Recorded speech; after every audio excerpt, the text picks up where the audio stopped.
beautiful people. How are you doing? I hope you're okay mentally, physically, socially.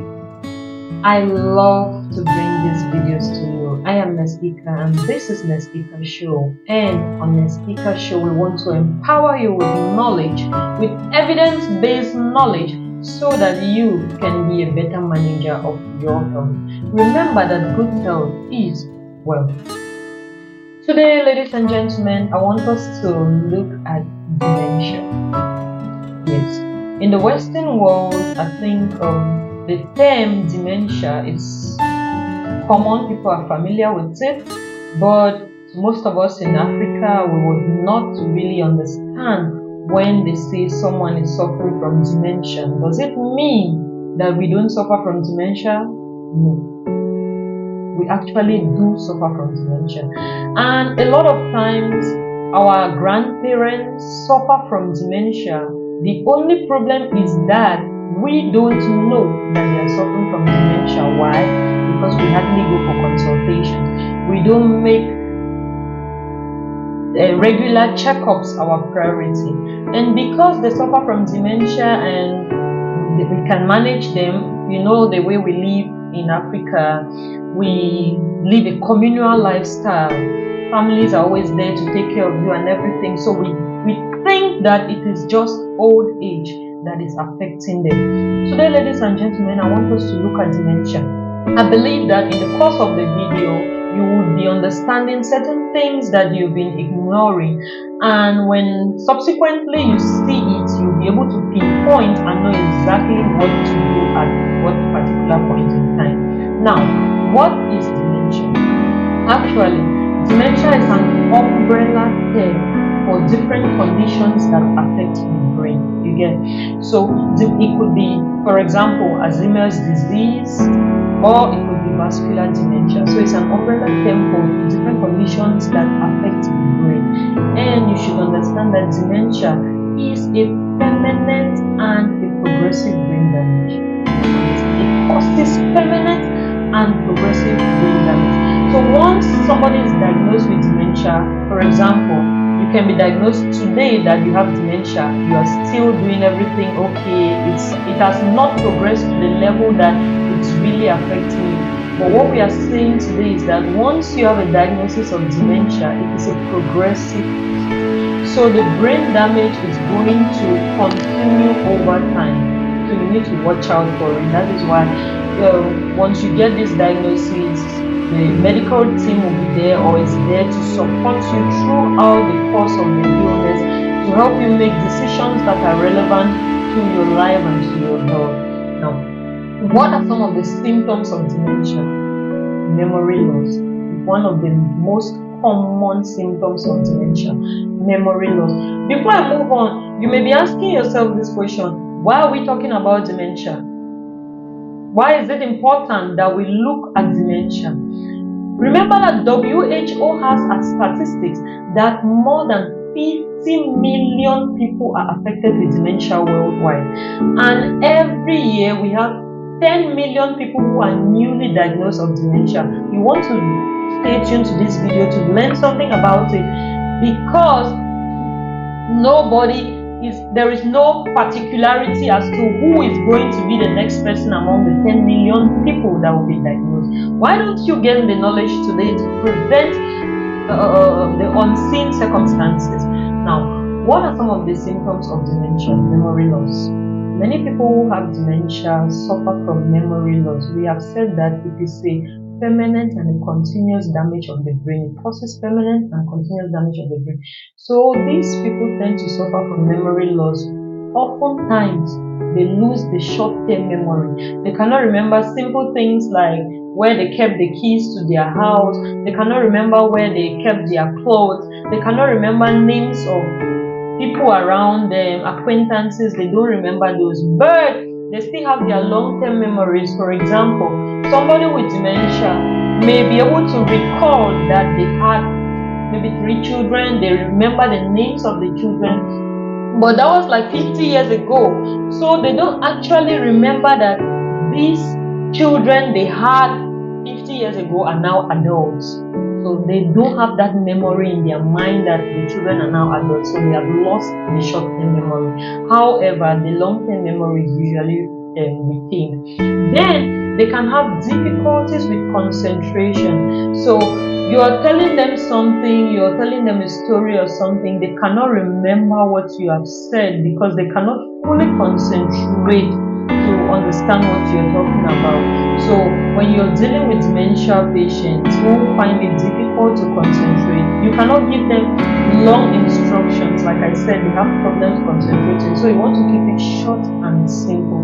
You want to make sure that the instructions you're giving to a dementia patient is short and simple, like you would do for a toddler. You don't want to give them so much information that they cannot process all at a time. So you give one instruction at a time. I believe that most of us have grandparents who are losing memory, who have difficulties concentrating, and we will just say it's age. No, if it affects their daily life, it's a problem.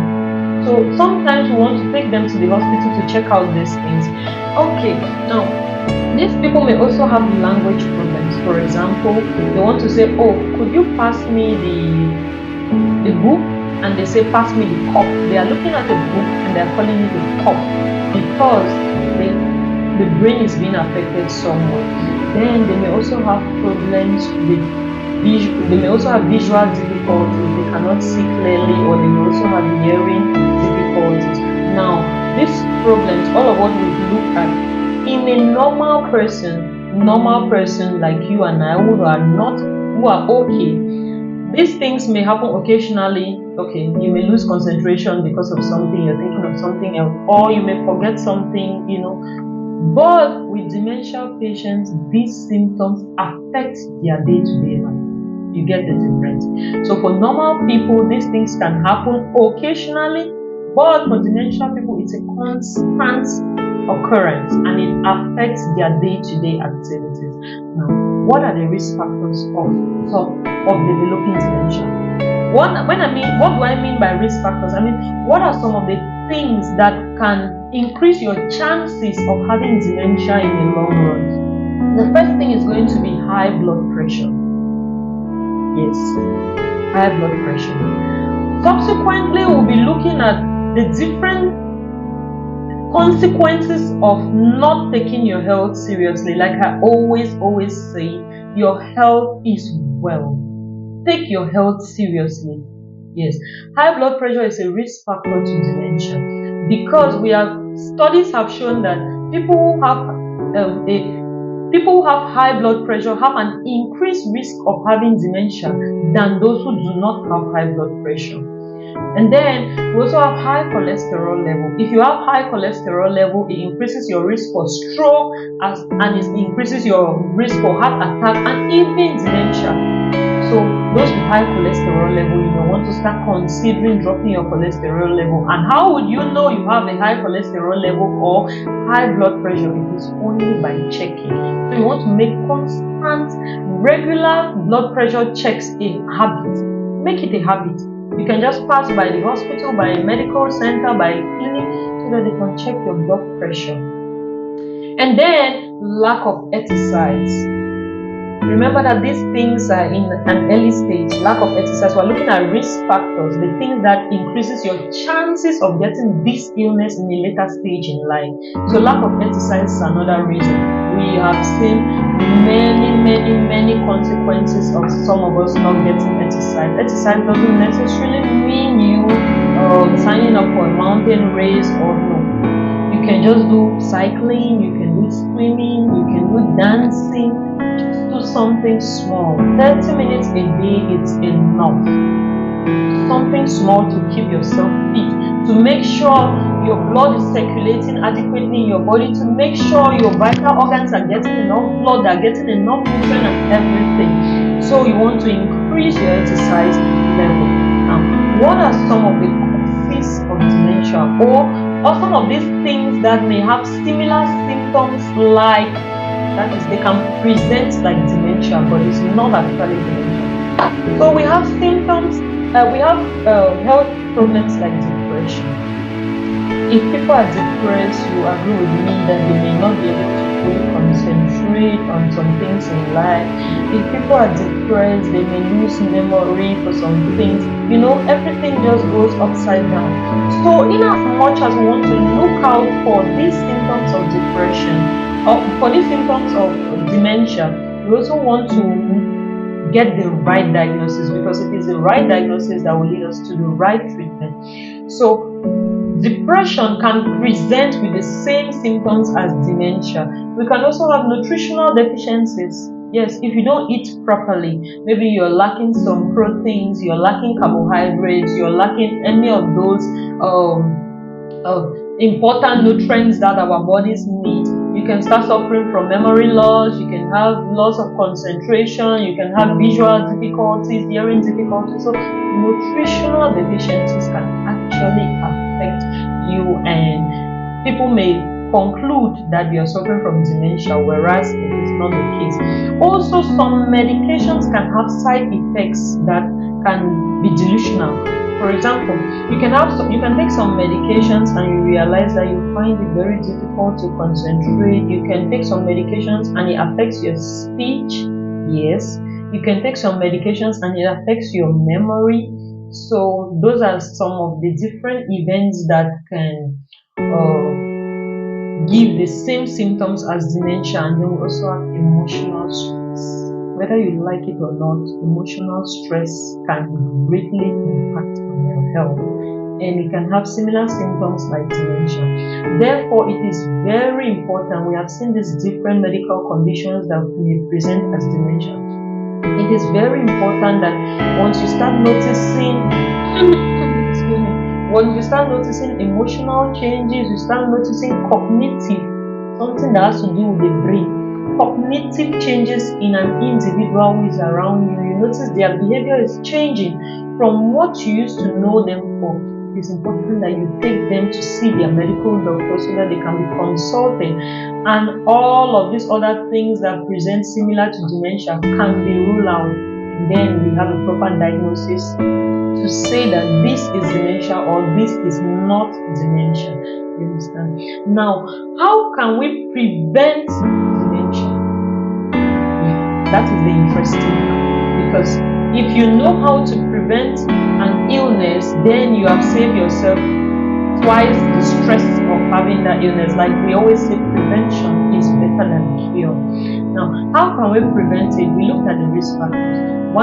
We said that high blood pressure was one of the risk factors of developing dementia. Therefore, a way to prevent it is to do regular blood pressure controls. To reduce your blood pressure, do those things that are going to drop your blood pressure. You must first of all check your blood pressure regularly. If it's high, you want to start by doing those things that are going to drop your blood pressure. Maybe exercise, considering managing your diet. You want to do lifestyle modification. All of those things to bring down this blood pressure to reduce your risk of having dementia in the future. Also, you want to reduce your cholesterol level. I've already explained how cholesterol can badly affect your health. So you want to reduce your cholesterol level. You want to reduce consumption of animal fat and begin taking plant fat. Do we understand? And then you want to increase your activity level. Nobody is too old to do exercises. Nobody. You grow old because you stop doing exercises, not because you are old. So we should incorporate the attitude. You can go for a walk, 20 minutes walk, 30 minutes walk, based on how your health status can carry you. Do something. Anything small is better than nothing at all. Do something. Do some exercise. Okay. Now, you can also avoid smoking. Yes, because smoking is also one of the risk factors. You can avoid smoking. If you've been smoking, you want to consider either reducing the rate at which you smoke gradually till you finally stop smoking, or you can stop at once if you can. And then you also want to keep your brains active all the time. You want to do things that keep your brain active. You want to read. You want to write. Those small things that trigger your brain to think, to be more active. You don't want your brain to be redundant. So you do those things and it's going to help you. And you also need to eat healthily. You need to consider eating a balanced diet. So consider all of those things, hydrating yourself, drinking lots of water. Those things are going to help you. Now, how do we care for those who already have dementia? We have looked at prevention, we have looked at causes, we have looked at risk factors, we have looked at symptoms, we have looked at everything. Now, how do we care for those who already have a diagnosis of dementia? Or our family members who are with us, who have this dementia, how do we want to care for them? First things first, you need to try to understand what that person is going through. You need to be in their shoes. Put yourself in their shoes. Understand imagine one day, just imagine how you feel if you are on the streets, or if you are in a public toilet, for example, and then you used the public toilet and a total stranger comes in to pull up your trousers for you. How are you going to feel about that? Weird, right? Yes, that is how the dementia people, that is a daily occurrence in their life. Like, they cannot remember that, oh, I need to put my trouser off, I need to do this. So you have to put yourself in their shoes. Instead of yelling, instead of shouting at them for doing this, doing that, put yourself in their shoes, and you will better be able to offer this care to them. And then you have to offer precise and encouraging words. When they do something, you applaud them for the things they do. That's, you encourage the positive behavior. Whatever they do, no matter how small it is, even if it is to brush their teeth because they might not remember, you have to encourage them instead of overemphasizing on the negative. So I'm just going to end here, and then you need to give them a purpose to do what they are supposed to do. You need to help them to maintain and form new social relationships because they are forgetting most of the old people they used to know. Help them to socialize with other people. This distracts them and this gives them a better quality of life. And you need to listen to their fears. You don't just say, oh, no, you don't ignore their emotions, their feelings, their fears. You listen to them without judging them. That is how you build a relationship with them, and you can better offer care to them, and that you can accept the care you're providing for them. I am Nes Ika, and this is Nes Ika Show. I love bringing educative health videos to you. Thank you so much for watching. Stay tuned. Don't forget to like, don't forget to share, and don't forget to comment. Whatever I might have forgotten, please drop it in the comment section. I would love to learn too from you. Thank you so much. Bye bye.